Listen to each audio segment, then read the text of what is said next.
Welcome to Darkly Lit, where we wander past the old apartment complex to discover. Ah! Yeesh. I am your host, Kayla King. my co-host that currently hate me right now is Sade. I was like, did David step on your toe? Oh, we're jump scaring our listeners? Okay. And then my husband, David. I hate you. I know you and do. I hate jump scares. I just summarized this whole thing for you. So thank you for listening to Darkly Lit. Yeah. If you want to check out more shows, you want to check out more shows in the Creative Horror Network. They don't have jump scares worked into them. At least not intentional ones that I can think of. That was an intentional jump scare. Oh no, that's completely intentional. So is the ones in this thing. So because we had to read Demon Theory last month, and that was a trip. You say had to, like it was a bad thing. No, I mean, I enjoyed it. It was still a fun discussion, but oh my god, it was so long, and it took so long to get through. Yeah. That's why we decided we needed something easy on us. Plus, this will give us a chance to discuss webcomics, which we've never read a webcomic before, so that'll be interesting. We just read the webcomic called Bongcheon-Dong Ghost by Horang, where it's people have called it the jump scare story, I guess, or the jump scare webcomic. Say, do you want to provide a description? I would be glad to. Also, this is like we're going back to 2015. Ooh. 2011. 2011? Oh shit. Yeah. So I guess it was added to that because you gave me the webtoon link. So I guess it was added to this in 2015. It was 10 years ago on a night very much like this one. So it's a very short comic, quick, easy read. Takes only like a couple minutes, even a few minutes. So it opens up and we got a lovely street in the evening. Doesn't look like it's been that long since the sunset. It's very pretty. I love the details. I'm not going to get into too much of the artsiness of it, just summary. But so we see like apartment complexes in the background and their lights are on. And this girl is walking home down the street and she's just looking at the ground as she walks, just minding her own business when she notices a shadow and realizes there's someone walking ahead of her. And like we all do, because we're all paranoid crazies, we're like, I don't know if I want to walk past this person. Because she notices that they're walking a little funny. Maybe they're crippled. That's not a nice word anymore. And as she gets closer, she realizes that it's this woman walking in dirty pajamas. Something's wrong with her limbs. They're all jointed and funny. And as she works up the nerve to pass by her, we get this wonderful jump scare where it's an animated panel of the woman's head turning. Her face is bloodied. And there's even this like joint popping sound of her neck cracking as her head turns like full 180. Mm-hmm. Beautiful. Mm-hmm. And the girl is startled and the woman staring at her being like, where's my baby? And the girl works up a nerve to point away in another direction, saying over there. The woman starts to leave. The girl thinks she's safe and starts to go back the other way until she hears the voice screaming, my baby's not here, or something like that. My baby's not here. My baby got stole. And then as you scroll down, we get another wonderful animated panel of the woman. I think she's not on all. She's either on all fours or she's on her back with her legs crawling. Either way, her head's upside down. She's doing the Exorcist crawl. Yeah. And so it just comes very quickly at you with a lovely... it's kind of like that Grudge sound. Yeah, there you go. Good job. No, that sounds like Elmer Fudd. The first time, it was best. It was best the first time I did it. Yeah. And then it just kind of cuts. It kind of ends there where she's like, I woke up and I was alone. And we then discovered that there was a woman who jumped to her death after she lost the custody of her daughter. And I guess we're just left with the notion that that's what she saw, was the tortured ghost of this woman who just wants her child. Well, you basically, there's in terms of the story, it's a very simple ghost story. Yes, it's a very good like urban legend story you just kind of tell to your friends Yeah, absolutely. while you're hanging out somewhere, whether that be in a campfire or like waiting at a bus stop or something. You're in Seoul and you're at a bus stop and someone tells you this story while you're waiting at a bus stop at sunset. Also, I mean, the comic actually starts by saying based on a true eyewitness account. Yeah. So I think because the ghost has a name and it is. I'm making the assumption that it is actually like an urban legend / supposedly true story that the comic was then drawn of. There's a lot of like nice little concrete details that lend credence to the story. Like at the end, you find out that apparently this suicide took place in 2007. And that the woman in question has been sighted in the area several times. So this feels like it could be a relatively believable urban legend. You know, it's interesting when you think that we're far enough removed from the early 2000s now that feels like long enough ago to create proper urban legends at this point. You know, actually, in all honesty, trying to figure out the information about the author himself was very tricky because I was like, who is this Horang? That's clearly a pseudonym. That's not that's unless it's his name is actually Horang. But no one seems to really know what his real name is.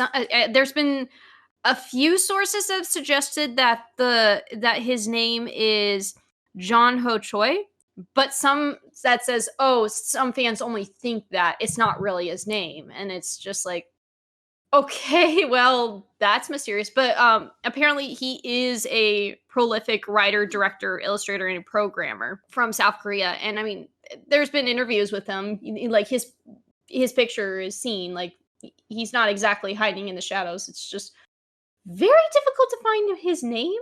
it's interesting that it's just this pen name. Kind of you have to work off of that. So yeah, and then he is actually pretty active on his blog as well, but his blog is more like, here's what I did, check out what I have done, look at my projects. And I mean, he's done quite a bit here and there. The story came about actually in 2011. It was part of what was called the Chiller series, which was on the at the time called the Naver webtoon. It's currently only known as Webtoon. I didn't realize that Webtoon was a South Korean website. Oh, yeah. That's why when you see a comic site that formats it where you're scrolling down as you read, that's their style. Oh, okay. Because normally Western comics are you got the full page spread, and even manga you're used to that full page spread. This kind of, I think this Webtoon format developed with making it easier to read on your phone. That's what I figured. I figured this was just this type of a webcomic was just a way to adapt to current times. And it makes sense. Like a lot of websites do the exact same thing. Like they've adapted. A lot of sites will have that their desktop version versus their mobile version, and the mobile is always that horizontal format. And even so, a lot of websites to modernize, even when you're on the desktop, still have that you scroll down feel. And actually, Naver Webtoon was first launched in 2004. Which tells you how long this has been around. Jeez. But he originally created a webtoon called the Oksu Station Ghost, which was an animation in July 2011. And this also had a jump scare as well.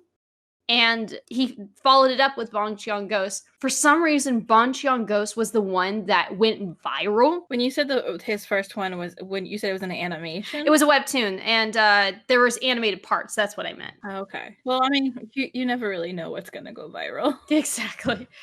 Yeah, actually, there was an English fan dub made in August 2011, and then there wasn't the official English translation came out in September 17th, 2011. You know, it's interesting because the official English translation on Webtoons is still a little bit has a couple of spelling and grammar errors, and the dialogue reads off a little odd, but it doesn't detract from the story too much. It's just you notice it a little bit. So had you guys read this before we decided to pick it for Darkly Lit? Never. No. Never? Okay. So you guys, having known that it was the jump scare webcomic, you guys knew and were prepared for it. I read this forever ago. Not when it first went viral, but like maybe a year or so later. So I got to enjoy those jump scares. I pre-screened it because I actually watched someone do a reaction video. I actually did not know it was the jump scare comic when I was looking through webcomics. I was trying to find webcomics from authors of color or authors that weren't that were from different countries. And I was like, oh, this seems to be a very popular one. And I think it was you that was like, this is a jump scare one, right? No, well, I was, you told me the name and I was like, is this the jump scare comic? And you were like, I don't think so. And I was like, I'm pretty sure it is, but I'm not gonna say anything anymore. And it was Alan, who is a sweetheart and a better person than I am, who was like, no, David should know. Alan is a good person. Yeah. Alan is a good person who knows how badly I deal with jump scares, all because of scary stories and tell in the dark. And I will never. I mean, I was there to witness that moment. I will never live that down with anybody else. But you know what? Fuck it. I'm not going to deny that seeing a thing that scared you in your childhood suddenly there on screen yelling was probably the biggest jump I've ever had in my life, like at anything. And this is I'm someone who goes to spooky haunt things and jumps a little, but then laughs immediately. For some reason, it's stuff on screen, like the anticipation. That shit gets to me really bad. I don't know why horror movies don't. I'll jump, but it's not as bad as going to a haunt. And actually, with this one, I'm like, when I knew it was the jump scare one, I'm like, I don't want to deal with this. I don't. I think for me, it's because I feel more immersed in a comic or a movie so when a jump scare happens, I'm like, it's got my undivided attention, Mm-hmm. So that's why anytime Kayla and I watch a movie, there's a scene that's tense and I feel like something like that's going to happen, I will like lift my knees up near my face so I'm not looking at the screen directly. I'll try and nonchalantly not look directly at the screen in anticipation of a jump scare. It's bad. It's really bad. Now, that being said, because it was pre-screened for me, I was able to deal with it. So I can actually appreciate the moments that are here. I was expecting it to be a lot worse in terms of the sounds, but the fact that it was like a creaking sound and then like a like that kind of noise, like I was expecting, like the things that always got to me were those like screamers that used to exist, where it'd be like a loud like. I hated those. I really like the car one is the most famous one that I can think of. The car one, the puzzle one, where like you have to move your mouse through this like little pathway and it gets narrower. So like the further you get, you're like more focused. And then suddenly I think it was like what the girl from The Exorcist screaming at you. Mm-hmm. The one that I remember too is like, oh, there's something wrong with this picture. Try to find it, and you're like looking for what's wrong, and then, or no, there's supposedly a ghost, and you have to try to look for it, and then screamer, and it's like, fuck you. Yeah. This is almost like that, but this is done with a lot more class and grace, and it catches, if you're not familiar with this, it catches you off guard. Yeah. It's kind of cool when suddenly, like the first one is subtle enough, it's just the head turning around. And I kind of appreciate how like unsettling that is, but what it does is it makes it anticipate another shoe dropping at some point, That can't be the only jump scare. Now Now you're just waiting in anticipation for the next animated frame to suddenly leap out at you. Mm-hmm. For that reason alone, I get that the gimmick is what sold a lot of people. But I mean, what do we think of we already know it's a simple story and it works. And I know you wanted to talk about the art. I want to talk about the art because I noticed some stuff. I think the art is fantastic. It's beautiful. I love the way that the main character, the girl who's walking alone at night, the way she's drawn, it's really good. I think my favorite panel are just when they show her like gulping, those two panels right next to each other. Mm-hmm. So satisfying. Or when the sweat goes down her cheek. Yeah, that's what I mean. Like, it's good. It's really good. And then like the buildings in the background are interesting because it's almost like there's a couple different art styles going on because the buildings in the background look like they're like composited like real images, but they've been like traced over. Mm-hmm. Well, I think the background, I think there's definitely different elements being used here. The background buildings are either models that have been rendered to look more sketchy, or they are photographs that were then worked to look more sketchy. Right. When you look at like the pavement, that's definitely a 3D asset. Obviously, the lady ghost is a model. I mean, even in the panels where she's not animated, she looks like a 3D model. And the girl might be a 3D model that's just more rendered more, or she was traced over, a model that was traced over. But yeah, the author definitely, or whoever, I don't know if the author is also the same artist or if it was author and artist working together, but yeah, they used a mesh of different skills, and it blended all really well. And especially for like when this came out, not a lot of people had a good grasp on like integrating models into their digital work. So oh yeah, this thing was really good when, I mean, it's still really good now because I don't think a lot of people use animated GIFs or panels in their webcomics. So this is the only time I've seen it. Yeah. I know I've seen it in other places, and I know for a while DeviantArt was trying to get animated comics to be a thing. I remember forever ago. I'm dating myself. I don't know if that's still a feature that they're trying to sell or not, but yeah, it's not common because it's definitely more comics already are a lot of work. Oh So, Yeah. a lot of like, even if you're using like say like a 3D model to animate for that one panel, oh shit, it's effort, and this everything, and you can see the effort in this. Especially, I mean, Sadie, you've actually written comics before, so Forever. but so I figured you'd have a better insight into this, and actually I was grateful. I'm like, oh, thank goodness, because David and I were like watching it and reading it. And we're like, is it 3D? We can't tell, and I'm like, Sadie will probably know. Yeah, I feel like I could definitely tell with the ghost, but it's a lot harder to tell with the girl. I feel like as you pointed out, it's like, yeah, she could be a 3D model that's been, that's been drawn over, but I could also just see her as a straight up just illustration from the get-go. I think just very detailed. I think it is Horang who is doing the whole thing. At least that's what it seems to be. But I could be wrong. Maybe there is other people. There is kind of a weird mystique to it. And the Chiller series was an anthology. It was a bunch of different artists and writers working together on different short comics. Oh, cool. And then Horang was the one who was like, oh, I'm going to do a jump scare one, like for one of these. And he's like, you know what? I'll do a follow-up. And then Bongcheon-Dong Ghost. I guess apparently it's like, you did it, but I'm gonna do it and apparently make the more popular of the two. Not intentionally, but it just happened. Well, no, he did both. Oh, he did both. Yeah, I'm gonna do it.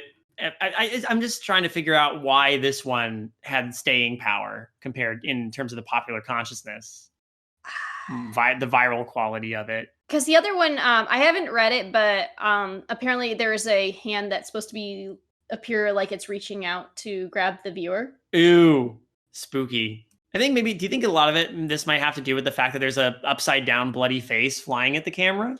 Yeah. I think that scares a lot more people. Another thought it could be too is this one, I mean, they're both ghost stories, but this one feels like relatable. I think we've all, at one point, it's like, oh, it's late at night and we're walking home. And you wonder if the suspicious person in front of you is just a normal person or if there's something off. Yeah. Yeah. And you're like holding your like bag tighter, or you're walking a bit faster. Or you just kind of like maybe hear something somewhere and you're like, what the fuck was that? Okay, I want to hurry up and get home. Yeah. I think that this is definitely like a little scene that I think everyone could relate to. And it helps that the background of it doesn't require much context, This scary lady looking for her baby, and the reason she's all messed up is because she jumped off a balcony. I kind of do like, they actually show that's the reason why she's all messed up, because yeah, someone who jumps off the balcony of a 30-foot story apartment, not gonna be it's not gonna look pretty. Yep. Plus, it's a very sort of classically Asian ghost story ghost, what with the super, super white skin and the black eyes and the black hair and By the way, this little girl, or this young girl, is so much more ballsy than I would have been. Like, basically, she says, when she's saying, where's my baby? And she's like, she actually has the goal to point and say, over there. I'm like, I would be gone. I would have ran. There are a lot of Asian ghost stories that kind of have that idea. Or I'm thinking of some Japanese ones specifically, like the forgot her name, but the woman with the slit mouth. Where if she shows up and shows your face, you have to have like the nerve to tell her like she's beautiful or something like that. You can't just like run away. Right. Or like the plate woman. Yeah.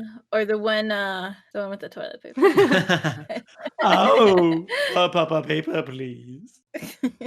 But yeah, like I don't know. I've always enjoyed that aspect of a lot of like Asian ghost stories where it's like, no, you can't just like run away screaming. Like you have to like actually respond. Be considerate to the ghost.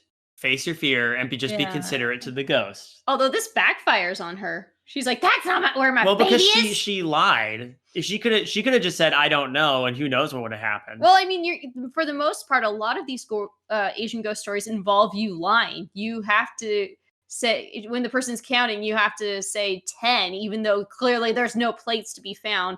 Or you have to trick them. Yeah. Or confuse them long enough to get away. Well, she could if she'd gotten a little faster, but then again, that ghost moves pretty fast. Maybe if she had said on the other side of town, then she would have gotten home before. I think I saw a baby at the corner of, I don't know, like name a couple of streets that are like several blocks away. She moves slowly enough that, Well, no, she moved pretty fast. She was moving slowly at first until she got pissed. And then she was like, I can crawl faster than I can walk. Oh, man. And by that, I mean, I will literally sprint up right into your face and make you pass out. We got some reader questions or listener questions for this one, right? I figured this one would probably be a short one because we needed a short one. After Demon Theory, yes. Yeah. But we did get questions because luckily we decided to choose some more accessible stories. So we got a few questions from Brian, BMW355 Games. Thank you, Brian. Do you believe this actually happened like the ending states? Well, no. I think we already kind of discussed that. It's within the realm of possibility, and you could see you could give this story plausible deniability. Like, oh yeah, this is that thing where you could say, yeah. They said it's based on an eyewitness account, and I go, well, maybe the description is really based on an urban legend about a woman who died, and people claim to see her ghost in pajamas walking around. That's a thing. I don't know for sure. I did try to look this up to see if like this was an urban legend or something. I couldn't find anything about it, but this could have been just something he maybe heard from someone that says, oh yeah, did you hear? There's some woman that jumped off this apartment complex. I've heard people say that this place is haunted now. Woo. This is definitely a story where someone could be like, oh, it's this apartment complex over there, so be careful when you're going home. Or like, oh, and then that story could easily change. Like that person will hear it, tell it a few times, and then someone they told it to will be like, oh, I think it was this apartment complex, and tell like a completely different place. Like it's very it's vague enough in the details that it could migrate, and the origin of it could come from anywhere. And I think also this is what works in the story's favor. The details in this are just vague enough that you can believe that something like this could happen. Not like the ghost part, but like a woman being so distraught over the loss of her child that whether it was through losing custody or through death, that they would commit suicide that way. Yeah, absolutely. Yeah, that's believable. And then the fact that there's that fear like, oh, maybe her ghost is around, and to go like basically run off from there. Yeah.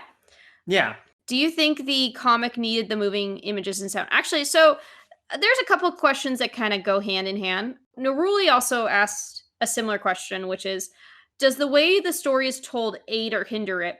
Where Brian says, did the comic need moving images and sound? I don't think the comic needed it, but it certainly benefits from it in order to be like, no, dude, did you see this comic? It's so because you get that's why you see reaction videos, like it's the perfect viral thing to throw up. So yeah, I think any readers who came across this comic would definitely still enjoy it. Especially because if you're someone who looks for scary comics, and you're obviously going to enjoy scary comics. I don't think it would have gone viral the way it did if it didn't have those animated jump scare elements. Because like we said before, that isn't something that we see too often, just animated panels in comics to begin with. And then I think this was around that time when those jump scare like tricks that you would email to your friend or instant message to your friend would where fuck everybody was doing it. Yeah. And actually, I'm going to follow this up with another question to really ask is, do you think the story is genuinely good in terms of horror and storytelling, or hyped up the moving and sound aspect to the comic? I mean, I still enjoyed it. Like David said earlier, we watched it without the sound to start with, just so we weren't so jump scared. But it was still enjoyable. I mean, the art and presentation are alone, I think, are pretty good. I mean, that to me, that's what appeal. I don't know if the story is necessarily like, ooh, it's amazing or anything, but in the context of how it's presented, it works really well. It's a nice, simple ghost story around a campfire at night. And like a campfire story, it's all about presentation. I mean, there are two, you could tell, like, say the story of the man with the golden arm, like two different ways, One person could be like, oh, and then he heard the voice outside, who's got my golden arm? Or you could be like, who's got my golden arm? If you depend, the amount of effort and care you put into telling even a simple story is what elevates it, is what captivates an audience. So for this to be told the way it is in this webcomic form, takes what could be a very simple story and elevates it. We kind of said that already, and that the story on its own, people would enjoy it, but those extra elements, that extra care in the presentation, elevated it, made it go viral. Yeah. Oh yeah. And then Brian also asks, what do you think about the lack of horror in comics and such? I mean, we see superheroes and such, but we don't see anything like supernatural horror much. I'm seeing it more in webcomics. Yeah, webcomics are definitely, or like, I'll find a decent like graphic novel collection that has a lot of older stuff. I mean, what immediately springs to mind for me in terms of horror comics is Lock and Key. Another thing too, actually, Lock and Key might not be a bad one too. I would like to do I would like an excuse to read Lock and Key at some point, please. We would read a Joe Hill story before we would read a Stephen King novel. Read his son's work before we read his dad's. A lot of people I know have said, I think Joe Hill is a better writer than Stephen King. He is. I've read Nosferatu, and I actually like that a lot more than a lot of Stephen King's books. I'm not going to lie. Fair. I think the reason why for a lot of comics to be more superhero based is because of where it originally come from. Like when comics came out in around like the 1920s and 30s, a lot of them were superhero stories. But keep in mind, there was a whole era of comics that were EC horror comics. Things like The Haunt of Fear, Tales from the Crypt, which is key. I was trying to think of like different titles that are like, I'm not a Creep Show. Yes. There was a golden age for horror comics for a while. That was like 70s and 80s, I want to say. Yeah. That's what I'd say. And even like I would even say going as far back as like some of the 60s. I think you're right. Yeah. Yeah. I think 60s and 70s was its golden age. Well, I don't agree that there is a lack of horror comics. I think they're just not as promoted and as like popular as say like superhero comics, because like comics, whether you're going into like web comics or printed comics, and like we're not even gonna dive into manga. Like, there's such a wide variety of different kinds of comics, and if you're a horror fan and you enjoy horror comics, and there's a good amount out there for you. It's much more niche of a horror. Like if you're a horror fan, being into the comics versus movies or TV shows, the comics is a little more niche, I think. And that's why we don't hear about them as much as we do, say, horror movies. True. But then again, there's a few that do break out. I mean, like, would you consider, like, okay, for the sake of argument, would you consider The Walking Dead a horror comic? I mean, technically, yes. And no. Yes and no. That's the point. Yes and no. Because, I mean, like, again, like I said before, there's such a variety of comics. Like you're gonna have elements of horror and survival, or like horror and Lovecraftian it's out there. And if you're curious, just fucking go look for it. Oh yeah, I'm actually, as we're talking, I'm looking at my bookshelf over here right now, and I have the Dark Horse Book of Horror. It's just a big anthology of a bunch of different one-shot horror comics. It's pretty nice, actually. We did read Through the Woods. That was so good. I would consider that a horror comic. It's absolutely, that's stories in there. I mean, a lot of the Archie comics have evolved into some horror spin-offs, like The Chilling Adventures of Sabrina is considered a horror webcomic. Would we ever read a horror manga? Oh, we could. Well, we technically did with Uzumaki. Oh, that's right, we did read Uzumaki. But we should go back to some more Junji Ito one day. Oh yeah, I'd love to. I want to read Are you thinking Tomi? Tomi. I was about to say Amigara Fault, but you know.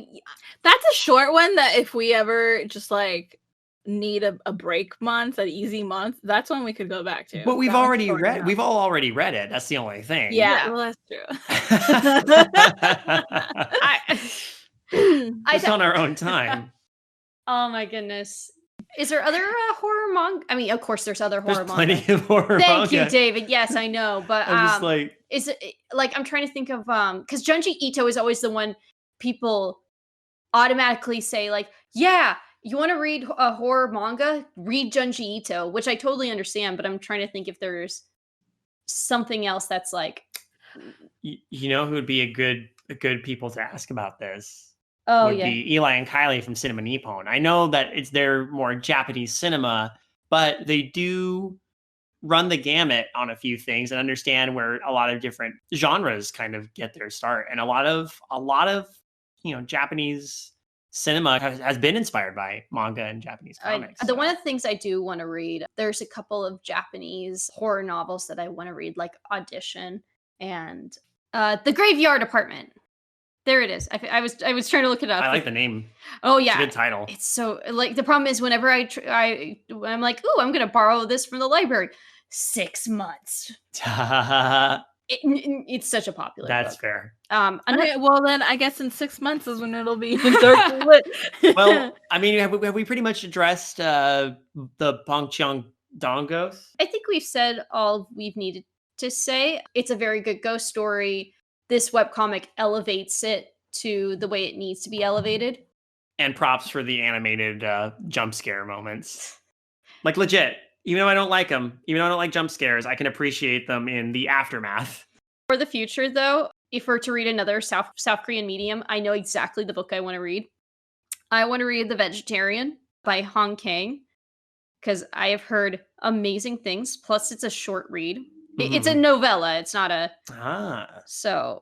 And I've heard it's creepy, and I'm curious to see how this would go. All right, we'll put that on the list. I probably will read it first, because like anything, I'm starting to realize a lot of the literature that I look up and read may be recommended as horror, but then you read it and it's like, it doesn't fit. Yeah.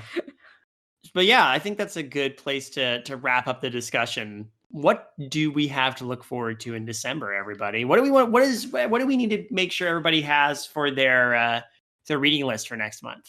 Sade, you want to introduce this one? Oh my goodness. We are going to be reading Cemetery Boys by Aiden Thomas. I'm very excited about this one. This was like recommended to me from TikTok, which is where I heard about it. But I'm very excited because it is from a queer Latinx author, and the story, I believe, is about.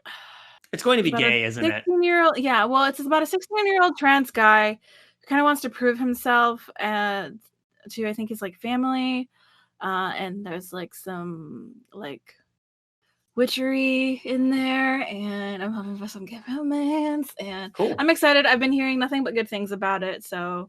I follow a bunch of authors online, and I also follow LGBTQ novel Twitter accounts, and this was one of the ones that kept getting recommended. So when you told me about it, I'm like, oh yeah, I've heard of this. This sounds good. Maybe a little less on the spookier side and maybe a little more fantastical, but we'll find out. Hey, we've covered fantastical stuff that has more of a dark edge to it.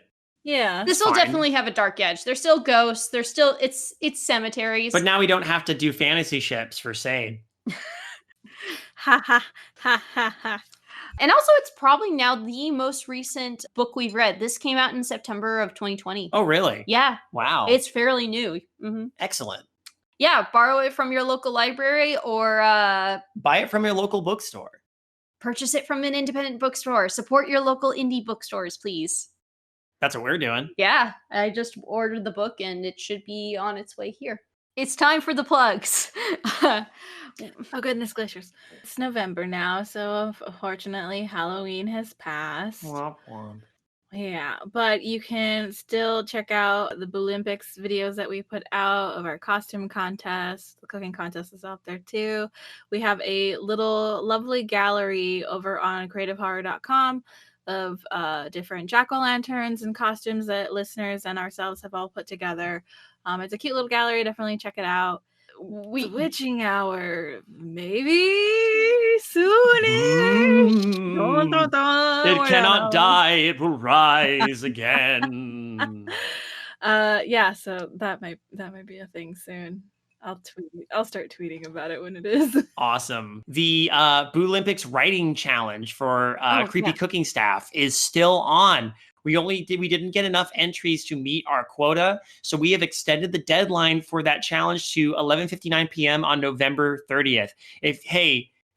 Fun fact, November 30th is my birthday. So if you want to give me something nice for my birthday and you're listening to this, go look at the prompts, write a story, send it to us, and we can put it in the ranking to see who writes the one we enjoy the most. There are legit cash prizes. There will be a link in the description, but you can also find more information on creativehorror.com. And if you look under Boolympics, you will be able to find it. As always, Undercooked Analysis is being updated on the reg. Yep. So you can hear more stuff from Creative Horror on not just through your iPod catcher. I guess it's now just called a podcast app, but also on YouTube. So check out the Creative Horror YouTube channel. Yes, as of this recording, the entire backlog of the main Midnight Marinera episodes is back up on YouTube through that channel, including the newest episode, Deadline, which Kayla wrote, was released just before Halloween for Midnight Marinera's 7th anniversary. Oh, am I allowed to give another recommendation outside of Creative Horror? Because I kind of wanted to...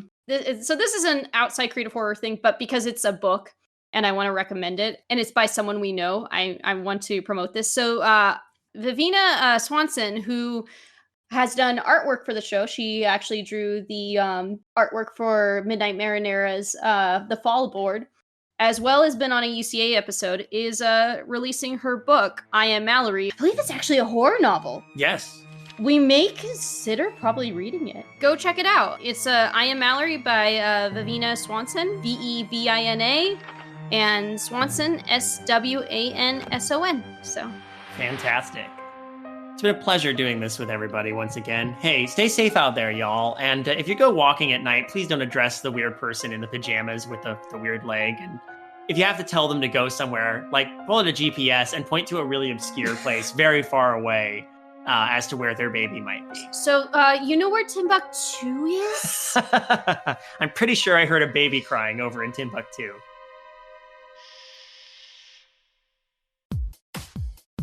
Good evening, intrepid listeners. This is the Pasta Shade, the host of Midnight Marinera, and this podcast is part of CreativeHorror.com, a network of podcasts and creators working together to build a constructive community of horror fans.